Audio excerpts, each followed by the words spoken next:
Voice of Haryana पे आप सबका स्वागत है। और हर बुधवार की तरह इस बुधवार भी हम आए हैं डॉक्टर शेख के पास और हमेशा की तरह जानेंगे इनसे कि आज ही हमें क्या नुस्खा बताएंगे जिससे हम घर बैठे भी आसानी से उपचार करके अपनी किसी समस्या से छुटकारा पा सकते हैं। तो डॉक्टर साहब, आज आप हमारे दर्शकों के लिए क्या बताना चाहेंगे?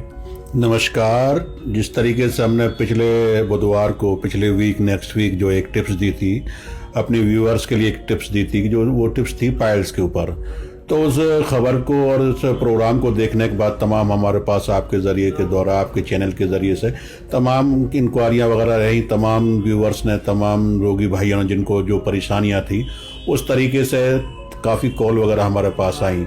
तो कुछ एक कॉल जो ख़ास तौर से जिस तरीके से सर्दियां आई हैं, सर्दियों का मौसम आया है, तो सर्दियों के मौसम के हिसाब से तकरीबन 20-25 कॉल हमारे पास कुछ महिलाओं ने की, हमारी माँ बेटी बहनों ने की। उन्होंने कहा कि जिस तरीके से सर्दियां शुरू होती हैं, सर्दियां शुरू होते ही जो हमारी एड़ियाँ, पैर को अंदर दरार आने लग जाती है, दरारें फटने लग जाती है, पैर फटना जिसको कहते हैं। तो बाज़ार में तमाम तरह की क्रैक है, उस तरह की तमाम तरह की दवाइयाँ आती हैं, इस्तेमाल करते हैं, लेकिन कुछ टाइम के लिए फ़ायदा होता है, उसके बाद फिर हर सर्दियों में उसी तरह की दिक्कत होना शुरू हो जाती है या त्वचा जो है रूखापन आना शुरू हो जाता है। उसके ऊपर मुझसे टिप्स मांगी गई थी। तो मैं अपने तमाम व्यूअर्स के लिए ये इसी टॉपिक के ऊपर, इसी विषय के ऊपर मैं कुछ जानकारी आपको दूंगा।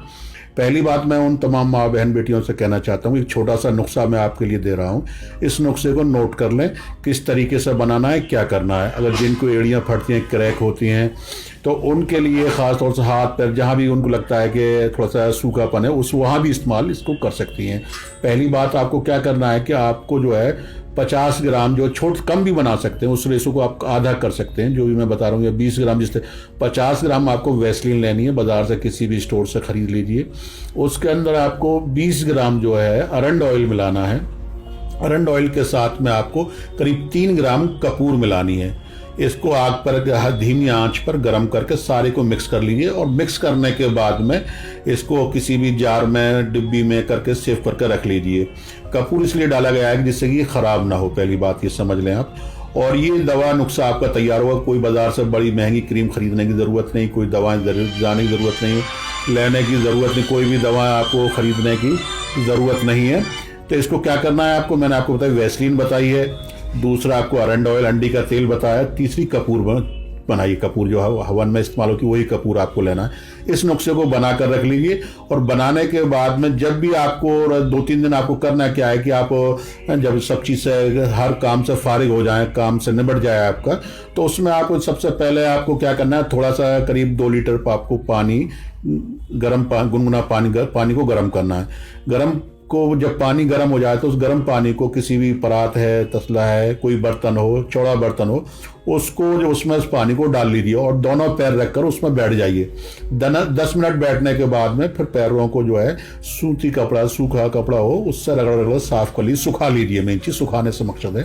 सुखाने के बाद में जो आप पेस्ट बना रहे हैं वैसलीन का, अरंड ऑयल का, कपूर का, इस पेस्ट से आप पूरे पैरों में जहाँ जहाँ आपके पैर फटते हैं या जहाँ भी पूरे बदन के हिस्से में कहीं भी आपको लगता है हमारी स्किन सूखी हो रही है, रगड़ के मसाज कर लीजिए और इसको आप सो जाइए।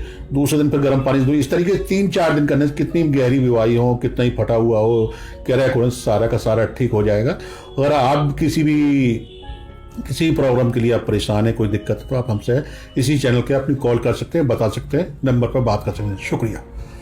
तो डॉक्टर साहब, ये तो आपने हमेशा का एक नुस्खा बताया है और मैं आपसे जानना चाहूँगा, जैसा कि हर बार होता है, आप एक संदेश देते हैं समाज के लिए, तो आज आप क्या संदेश देंगे? सबसे बड़ा संदेश हमारी तरफ से यही एक संदेश देना चाहते हैं।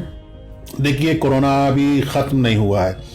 सबसे बड़ी बात यह है, कोरोना ख़त्म नहीं हुआ है। सरकार क्या कर रही है, क्या नहीं कर रही, वैसे तो सरकार की नीतियों पर, कार्यकाज पर हमेशा उंगली उठाने का मौका मिलता है, हमें भी मौका मिलता है, तमाम राजनीतिक पार्टियों को मौका मिलता है कि जब भी इलेक्शन किसी स्टेट में होता है तो वहाँ लाखों की भीड़ इकट्ठी हो रही है, वहाँ पे कोरोना नहीं फैल रहा।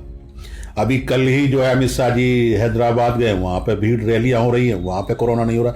लेकिन जिन स्टेटों के अंदर अदर गवर्नमेंट की सरकार है, तो वहाँ पे जैसे दिल्ली है, दिल्ली के अंदर कोरोना फैल रहा है, समझ में नहीं आ रहा है किस तरह का कोरोना है। तो हमारा तो मानना ये है, अब जो भी जैसा भी हो, सरकार की नीयत साफ है, कैसे ये तो ईश्वर जाने वो जाने, लेकिन मैं आपके चैनल के माध्यम से ही कहना चाहता हूं, सिर्फ यही सलाह देना चाहता हूं कि इस बीमारी को तमाम जो भी जनता है, जो भी परेशान है, जो या मौसमी बीमारी से परेशान है, अगर उनको लग रहा है कि वो नज़ला खांसी जुकाम से परेशान है तो कोरोना तो ना माने, लेकिन बचाव के तौर पर आप मास्क का इस्तेमाल ज़रूर करें। दूसरा जो है सफाई का, हाथ धोने का जो सिस्टम है वो हाथ ज़रूर दिन में 2 बार 3 बार 4 बार धों, और रात को सोते समय हल्दी वाला दूध पीना बंद ना करें, जिससे कि आपकी इम्यूनिटी पावर बढ़ती रहे और आप रोगों से लड़ने की क्षमता आपके अपने शरीर के अंदर पैदा करते रहें। जय हिंद, जय भारत। हमारा ये जो सफर है इनके साथ लगातार जारी रहेगा। जल्दी मिलेंगे एक नए नुस्खे के साथ, तब तक के लिए आज्ञा दीजिए। नमस्कार।